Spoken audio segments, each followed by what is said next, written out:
श्री स्वामी समर्थ. बऱ्याच मैत्रिणींनी खूप कमेंट केलेल्या आहेत की तुम्ही केंद्रामध्ये जाऊनच का वाचन करता.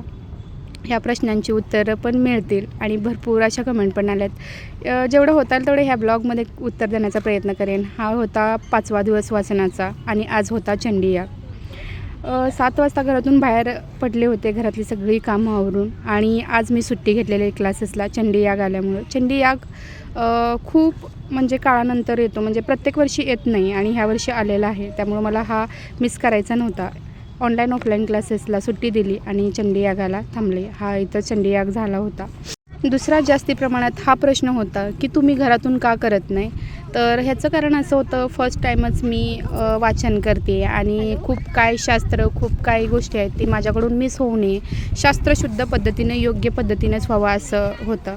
तर इथं आम्हाला सगळं वाचन झाल्यानंतर ताक मिळालेलं होतं आणि माझं हे म्हणणं आहे की घरातून तर वाचन होईनच, पण केंद्रामध्ये कसं व्यवस्थित ज्या त्यावेळेस ज्या त्या गोष्टी मंत्र सगळं सांगतात, सारांश वगैरे सगळा होतो. तर मला फर्स्ट टाईम ज्या काय गोष्टी आहेत लक्षात येण्यासाठी किंवा माझ्याकडून पुढच्या वर्षी कुठली चुकी होऊ नये ह्यासाठी मी हे प्रयत्न केलेला आहे.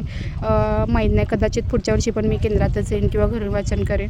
आणि इथं मी सगळा चंडी याग वगैरे झाल्यानंतर परत एकदा व्हिडिओ शूट करण्यासाठी आले होते, कारण मला ब्लॉग पाहिजे होता तुम्हाला दाखवण्यासाठी. 350पेक्षा जास्ती कमेंट मला आलेले आहेत. तर हा चंडी यागाचा आणि स्वामी समर्थांचा धागा आहे, तो खूप पवित्र मानला जातो. आणि ह्यानंतर मी ब्लॉग, अजून भरपूर कमेंट आहेत, त्याचा दुसरा ब्लॉग बनवेन, पण आत्तापुरता एवढाच. श्री स्वामी समर्थ.